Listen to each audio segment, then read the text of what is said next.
Hey guys, welcome back to my channel. Rewind that. It's your girl, Miss K. If this is your first time coming across my channel, welcome. Please be sure to subscribe if you like the vibe and hit the notification bell so you know when I upload more videos like this one. All right, guys, today we are continuing on with our rewatch, our throwback recaps of American Horror Story Season 3, Coven. Okay, episode number 2, and it's called Boy Parts. Okay, this was a pretty good episode. Listen, all the episodes, in my opinion, are good. Hey, One Shot, Harlem in the building. Hey, Brooklyn over here. All right, guys. So let's get right into it. I do apologize. It's supposed to come to you at 10, but now, I don't know, guys. I might have to do something. I'm gonna try to still see if I can do it at 10 o'clock. But my son's starting to have games on Thursdays, and some of the games might be a little far. So I think maybe I'll have to prep the night before and stuff like that to help me out. You know, my schedule is tight busy. Okay, let's get into this, guys. Okay, so we see that Misty Day is back. I mean, on the first episode, we saw that she was burnt alive. You know, we know that she does have the power of resurgence. So, you know, she claims that this is later on toward the end of the episode. She claims that the land healed her, you know. But I think as we get further into more episodes, I think we're gonna find out exactly what happens. Or am I wrong? I think I might be jumping, but forget it. Anyway, we know she has the power of resurgence, so she can she possibly, most likely, she did her you know, she resurrected herself or whatever. So yeah. Relax. Hey, relax and chill. Yes, a whole 2 hours late. Yep. Because I had some things to do. Sorry about that. All right. So she's back. And here we go, guys. You know, she's this animal lover. So she sees these men who are hunting alligators, and they got the alligators all hung up and everything like that. You know, they roped up and everything. And she's like, oh, this is murder, killing God's innocent creatures and all this stuff. And, you know, people like this are really annoying to me, but Misty was cool, but this is annoying. Because sometimes I kind of feel like a lot of animal lovers, they seem to love animals more than humans. And I really hate that. So anyway, so, you know, the guy pulls out a gun on her because he's like, listen, you know, people like you start messing around, you know, you're going to find yourself dead, right? And she resurrects the freaking, see, the crazy thing about her, what I do like is that she don't have to touch them. Like, that was kind of weird to me that she don't have to touch them, you know. So she has them resurrect, and they bite one of them bites the arm off the dude standing there to the right. And then the other one comes down and he goes after the fat one and kills them. So that's Misty, honey. Misty is back, and she's back taking vengeance on for animals and all of that. Okay. So now we also see that Zoe is still obsessing over Kyle's death, right? But Madison, she doesn't have any remorse. You know, first you got Zoe saying, oh, you know, he volunteered here and did this and that. You know, like, she's basically trying to say that it doesn't seem like he deserved to die amongst all these other boys, you know. But Madison is like, look, if he had the chance, he would have had his turn on me as well if he was in that room. Those are his frat brothers, you know. But Zoe was like, I don't believe that, not for a second, okay? So then next we have Fiona, and she has Delphine in her room, and she's stinking the room up. You got Cordelia knocking on the door like, mother, it's time for the morning, you know, it's time for breakfast and stuff like that. And then our morning meeting and all that. Like, what does that smell? You know, she's like, I'm quite busy, dear. You know, I'll be there soon. So now you see she got her finger in Delphine's face, and she's like, if I take this off, you better not scream. She takes the thing off of Delphine's face, and Delphine screams, and Fiona smacks fire out of her freaking behind, okay, with the quickness. I was like, yes, girl. So she tells Delphine, she was like, tell me how you lived this long. All right. And that's when we get this flashback. Actually, you know what? Hold on. I don't know if we have that flashback. Hold on, guys, because I might have missed something, because I do know that we had the flashback of this situation. I don't think I have it. All right. So anyway, She wants to tell her how she lived. No, she said, who did this to you? And she lets it be known that it was Marie Laveau. And I think she starts going into the story, but not exactly yet. So what we're going to do right now is we're going to go into a flashback during the morning meeting that Queenie had, because Queenie was telling her story of how she came to Miss Robichaux's school for the exceptional girls and whatnot. So she was a manager at this this little fast food restaurant, and there's a guy who is, I guess he's being impatient about his order and all that stuff, and he was like, I want to see the manager, you fat bee, and all this. And she's like, what did you say? She puts her hand in the oil, honey. Like, remember, she is a freaking human voodoo doll. So she puts her hand in the daggone oil, and the man's hand starts burning like crazy. So, nobody, the witnesses didn't know what the heck was going on. So she didn't get arrested for it or nothing like that. But it made the news, and that's how Cordelia found her. Okay, so she was like, that's how Cordelia found her. So, and Cordelia was like, you didn't want to be here and stuff like that. And, Queenie was like, well, I never really knew much. Like, she didn't really know that witches really existed. Like, I knew about like the TV, like teenage, what she said? What was her name? So she said something, Sabrina the Teenage Cracker, yo. This girl is the only black one around, and she's saying that she's too hilarious. So anyway, she finds out that she is a ancestor of Tituba, and she was like, so I guess I'm a part of your like sisterhood or whatever. So anyway, guys, let's move on from there. She is too hilarious, yo. So right after this, the cops came, and not the cops, these two detectives showed up, and they were like, we need to talk to two of the girls that were there that night, that of the bus accident or whatever. So they start asking questions and all of this. And the cop is saying, listen, I just need, because the Cordelia was like, how would any girl, any of these young ladies know how to do that? Like, because the guy was trying to say maybe somebody did something, like messed with the wiring of the car, or the wheels, the tires or something like that. And she was like, how would they know how to do this? So the detective was like, well, we're just looking for someone who had motive to hurt the boys, right? Then he asked Zoe why she visited one of the boys at the hospital. And then he brings up the fact that, the boy died shortly after, because Zoe was like, well, I just felt sorry for him. And, he was nice. I was talking to him and he was nice. And, that was that. So, knowing daggone well that was not the case, because she really went there to see Kyle. So she just kind of replaced the reason why she went with Kyle to say that that's the reason why she was there to see that the other guy, the ringleader that did the whole, R-ing of Madison. So then, he was like, well, shortly after the boy died, in the same way another boy died shortly after you got here, So Zoe starts freaking out, and she's like, they gang-ard her. And so listen, Madison was trying to stay calm the whole time, okay? It was like, she was like, we ain't doing this. But not freaking Zoe. Zoe was like, are you, like, when she was basically saying, like, when Madison was trying to be cool about it, like, I don't know what she's talking about. They didn't do that to me. Zoe gets up like, what are you talking about? Madison is the one who did it. She has powers with her mind. She can do stuff with her mind and stuff. And then she was like, and I killed that a-hole in the hospital. I have powers too. We're all witches here. I'm so sorry. Yo, I could kill this girl. Yo, I could take my hands through the screen and strangle her. I was so annoyed, man. So freaking annoyed. Hey, Savannah. So annoyed, yo.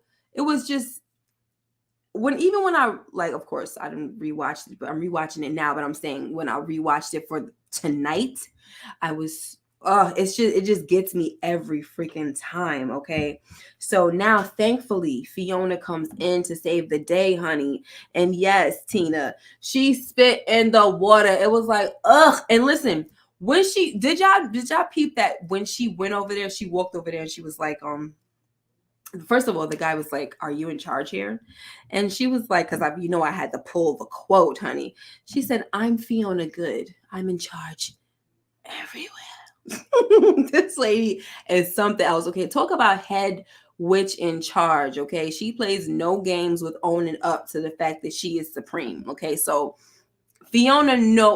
Cordelia, she already knew the game. She knew what was going on. She knew what was going to happen. When she heard her mother pour that freaking water, she goes over there and pours that water.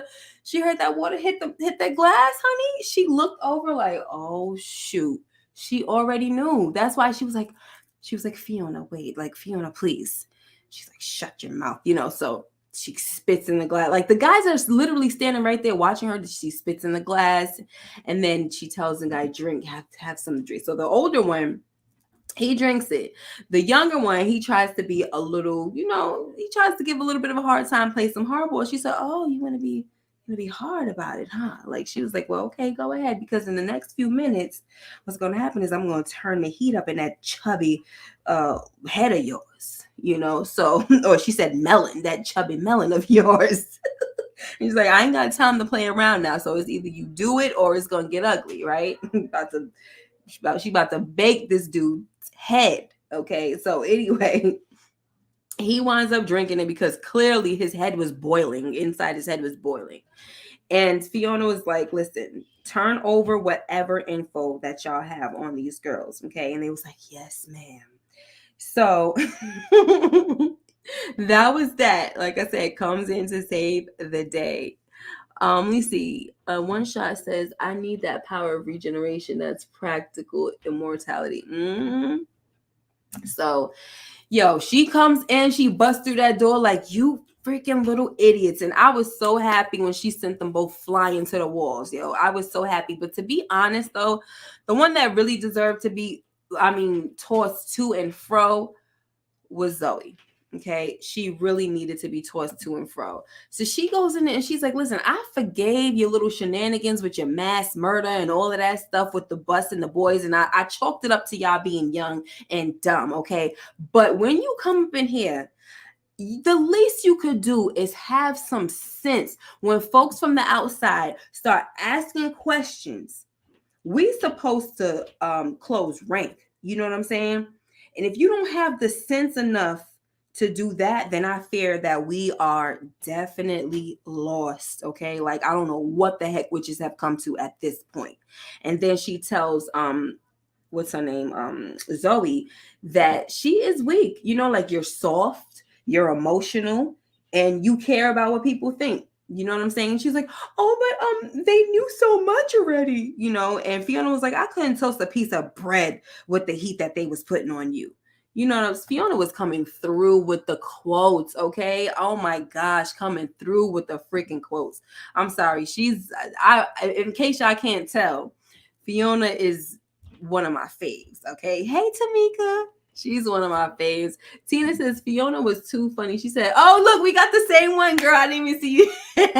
She said, I can't toast bread from the heat they was throwing at you. Exactly. Wasn't she quotable? This chick is quotable, okay? I think they even have, like, if you Google it, like, they have so many Fiona quotes because that lady is serious. Anyway, so, and she said, listen, the one thing, as y'all can see going across here, in this whole wide wicked world, the only thing you have to be afraid of is me. Okay, because it was like, so what is the point? Because the other girl, Zoe, was like, oh, so are we gonna get arrested? This and that. And she was like, you are missing the point, honey. And Madison was like, so what's the point? And that's when Fiona says, in this whole wide wicked world, the only thing you have to be afraid of is me. Okay, like, let's get that straight. And, she told them also before she left, she was like, one thing that you're going to learn when you're here is that even the weakest among us is better than the rest of them. Okay. So that's that, guys. So now we have, because as we saw earlier, you see that Madison was very, like, she didn't have no remorse about what happened with any of the guys, right?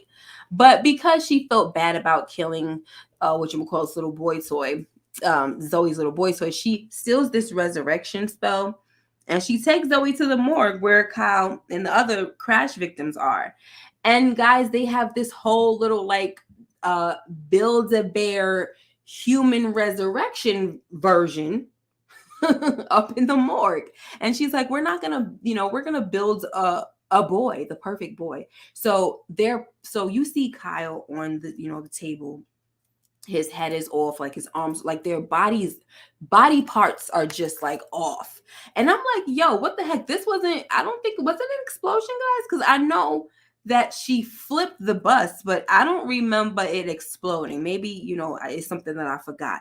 But that's the only thing to me that would make sense, that the bus, that he would have body parts all over the place. Like, it just seems so weird. And even so, if that is the case, then why isn't he burnt up? His body is just like chopped up, and I don't understand that. Okay, this is very, very weird.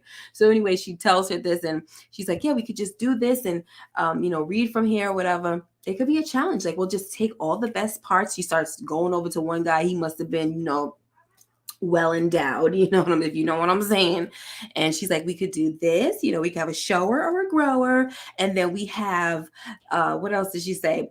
We got this part and that part. So she's basically saying, let's get all the good parts of all these other dudes' body parts laying around, you know what I'm saying? And Zoe's like, what is this, some type of joke to you? She's like, no, it's a challenge, you know what I'm saying? And that's just that. Hey, pretty girl. Yes, mama. Burning the midnight oil. This was not intentional though. Like, my son had a game and it just pushed everything back. So, so now we also see that Fiona, she is trying to have a baby, guys. But let me tell you something. When I first ever saw this, a few years ago, I was actually surprised that she was married. So that was my shock with this whole situation. Not that she's trying to have a baby, but the fact that she has a husband. And I'm like, where do you find time? Because you don't really see him really at all in the building, in the school, and she seems to sleep there as well, so it's like, I don't know, like when you have time to marry anybody. But hey, that's great. So we find out that she's taken some type of medication and it's not working. She still doesn't look fertile at all, you know what I'm saying? Yeah. She doesn't seem fertile at all, according to what the doctor is saying. So he said, we can do in vitro and all that. And so the husband was like, I think his name is Hank. He said, can I have a moment with my wife? So they excused the doctor. And now, he's like, listen, I don't want to keep seeing you go through this. Why don't you just do what you got to do? Like, basically do witchcraft. And she's like, no, I don't want to do that because, that kind of stuff could really turn ugly. And, I don't want to play God and all that. He said, oh, yeah, but you're just going to let the doctor play God, huh? And yeah, that was that.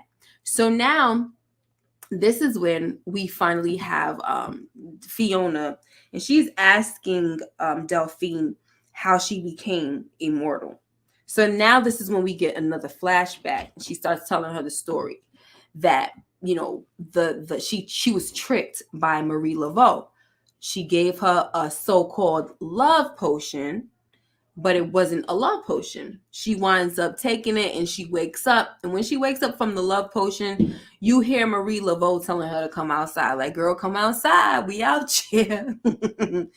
So, when Delphine comes out, she is, she's spitting all of this, these insults. Oh, it didn't work, nigga witch, and all of this, blah, blah, blah. And so she was like, where's my family? So Marie points up, oh, your family is right here. So she see them hanging from the poplar trees, they just strange fruit, honey, hanging from the trees, baby.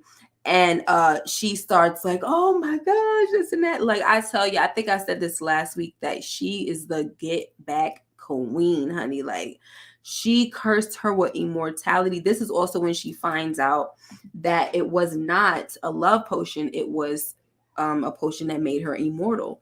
And before she buried her alive, she let her see her dead family, her daughters and her husband, hanging from the poplar trees. Okay, they probably wasn't poplar trees, but I'm just saying the daggone strange fruit song. Okay, but anyway, so she buried her to live with grief day in and day out, for probably, like, what was that, like 100 years or something like that, 100 plus years.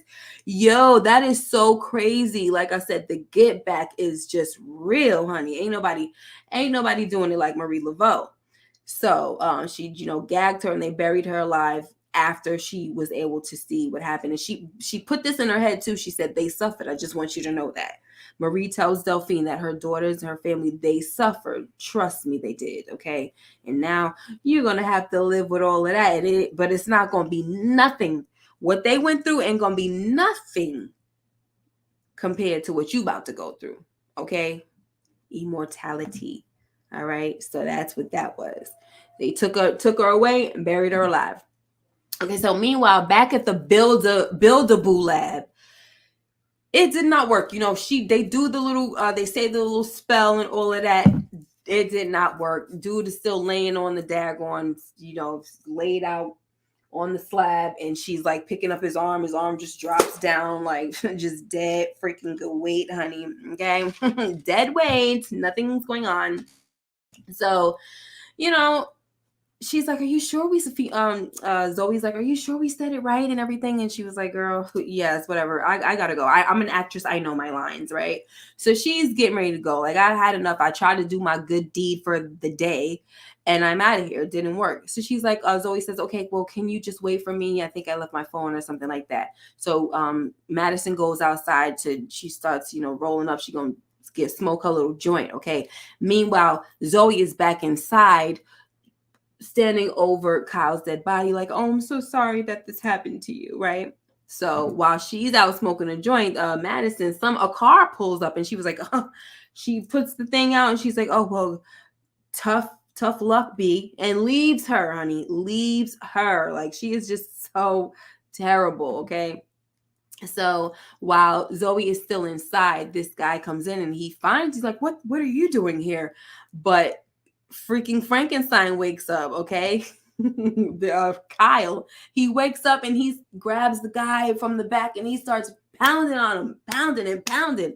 I'm like, oh my gosh, she has to stop him and all of that. And it was just like, wow. So unfortunately, yeah, she gets her boo back, but it ain't the way she's wishing, and we will get back to that. All right, so now we get back to meanwhile, back at the house, we got Delphine, right? She's like, I guess, she's thinking, and Nan hears her thoughts, and they're bothering her. Like, Delphine's thoughts are really just bothering Nan, and she says that her thoughts are too loud. She's trying to read and all that. So she finds her. She goes and she finds Delphine. Remember that Nan is clairvoyant, so she can hear people's thoughts. So she finds Delphine and sets her free. But unfortunately, Delphine, sorry guys, also winds up calling Queenie a slave. And when Queenie was like, "Who are you calling a slave, you old stinky bee?" she knocks Queenie upside the head with a candlestick. Okay, I mean, knocks her square out. All right, which was like, oh, that's a bit dangerous. You didn't know. Hopefully, Queenie wasn't dead, but I know she ain't dead. But I'm just saying, sheesh kebab, right? So, anyway, she out, she free now, guys. Okay, funky and free. So now we got, oh my gosh, this was the scene, honey. We got Fiona, and she goes to Marie's shop. And we hear a little history about how Tituba is the one who came and taught the white witches what they know.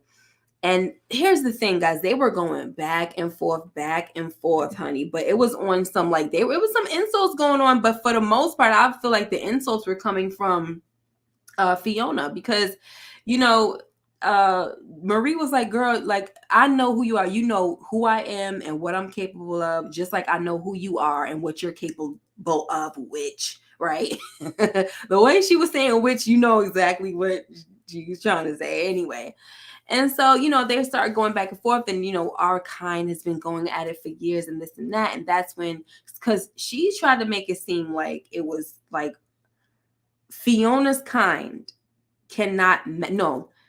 Marie's kind can't match, or they can't hold a candle to Fiona's kind. Like, the black witches can't hold a candle to the white witches. You know what I'm saying?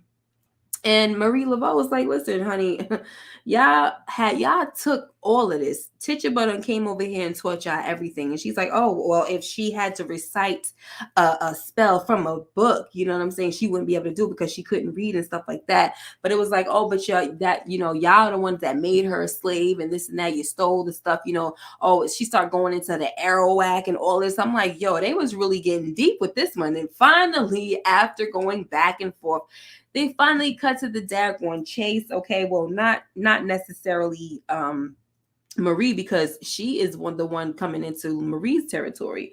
So she's like, listen, okay, I want to know what has kept you looking young all this time, and what, and also immortal, you know what I'm saying? Because I done been past your grave and all of that stuff. Think her grave's from the daggone 1800s. All right, so anyway, Marie was like, I will never give you anything. I don't care what the heck you have, because Fiona was like, you know, you're gonna give it to me. You're gonna give me what you want because of the simple fact that I have what you want. And she said, I don't care if you got gold, I don't care if you got this and that. I will never give you nothing but a headache or something. She said like that. And so she tells her guards to come, like her boys to come and remove her. But then Fiona sets fire to some of the wigs, and Marie tells her to stop and tells the boys to back off. So, you know, nothing really came about this whole thing. It was just like, you know, she was trying to go there with an offer and everything, but it didn't work out. So, you know, we're going to have to see where this goes later on. We know exactly where it goes, but I'm just saying, we're going to have to see for the folks that have watched this for the first time. Okay. So now we also see that this chick done listened to her husband about doing some witchcraft to try to get pregnant. Okay. So they over there and they doing it in this circle. She done cut him and did this and did that. And while they was doing it, her eyes turned black. It was very devilish, guys. Very freaking devilish. And we're going to find out if this worked. Okay.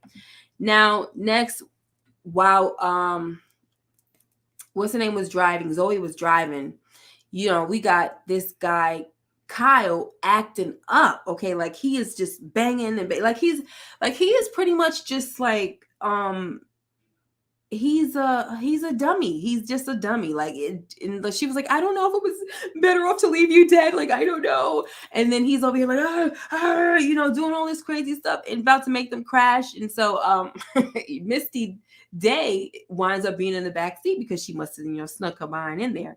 Now, when they're talking, she winds up telling her that, you know, your spell or your magic drew me to you. Okay. And so we also see that Misty is putting some mud on all of the stitching, like the stitched body parts of Kyle, you know. So she's like, you know, very happy that she's found another witch and all of that. We also find out that she loves Stevie Nicks. I think, is that her name, Stevie Nicks? She loves this singer Stevie Nicks. I really hope I'm saying the right name, but I know it's Stevie. But anyway, she loves that singer. So, you know, we're going to see more of that and hear more of that music throughout this season because of Misty Day's love for her. She also says that she's a witch and all that stuff, whatever. So anyway, Zoe tells her, listen, I got to get back. And Misty says, well, I will stay with him. You know what I'm saying? He can stay with me and I will heal him and then you can come back, whatever. So now let's get back to, well, before this, right? Meanwhile, Marie, she unleashes Bastion. Y'all remember who Bastion was? That was her man who they done turned into like this half human, half bull situation. They put the bull over his head. He's still alive, guys. She put some type of spell on him as well to where he's still functioning, but he's functioning with his bull head. So, you know, she just has him kind of around doing his dirty work now. Like if she want to take care of something, she unleashes the bull. Okay, that's John. So she says, I got some business. We got some business to handle. You ain't never gonna believe who's back. Okay. So now we get to the last scene, and Fiona tells Delphine. Well, actually, she finds Delphine sitting in front of her home, which is now turned into a museum, right? And so she's like, oh, they did this to my home and all of this, and I was a woman of my time, right? But Fiona was like, you are full of crap, okay? You got a mean streak wider than your backside, okay? There goes another quote, honey. Mean streak wider than your backside, girl. All right, and So Delphine goes on to tell Fiona that Marie killed her daughters, and Fiona was like, well, forgive me if I do not feel sorry for you, girl, okay? Because if half the stuff that I read about you is true, you deserved every bit of it, and basically she lets her know that if you run away again, girl, you are going back into the freaking box. That's what's going to happen. But before she said this, Delphine was like, are you a witch? Because I'm asking because I need to know if you can kill me for good. Like, break the spell and kill me for real. Like, I can't be going through this. And she was like, well, I might kill you, but not now. You know what I'm saying? Not now, girl. So anyway, she said, but come on, let's go on home. But you better not run away again. And she was also trying to let her know that times have changed and all of this. We're going to see in the next episode just how much. I cannot wait till we get to that episode. The whole thing with look, minor spoiler. Listen, most of y'all already saw this, so minor spoiler for anybody that's brand new to this. Her reaction when she sees that Obama is president. Oh my gosh. I cannot wait till we get to that episode and talk about that, yo. But anyway, I do have another quote that I forgot to mention. And this was during the time that Marie and Fiona was having their little banter. So Marie says the hammer wants the nails magic. Because that's what Fiona compared them as, like, compared their magic. Like, y'all are so like small compared to us. We are the hammers, the white witches, and y'all are the nails, and so it's so funny, because Marie's like, oh, it's so funny that you coming over here and you want the nails magic, but you're the hammer, right? Like, so what you need me for, and isn't that funny? But anyway, guys, that was the episode, and it was pretty good. I can't wait till we get to, like I said, first of all, not even just next week's episode, not even the third episode, more than that. There's so much more to come that I cannot wait to go over with you guys. But I thank you so much, guys, for being here. If you haven't already, please make sure you like, comment, and subscribe. Hit that notification bell so you know when I upload more videos like this one. Tomorrow, I'm not sure what I'm going to be talking about. I'm going to try to go live at midnight. I will have to figure out what the heck we're going to talk about, guys. I do not know. Relax and Chill TV, thank you so much for coming through. Pretty girl, if you're still in the building, love you, baby. Tamika's Den, Tina, Savannah, all you guys have a wonderful and safe night. One Shot Gaming, thank you for coming through. And I will see you guys in the next video. Please share the video as well. Bye-bye.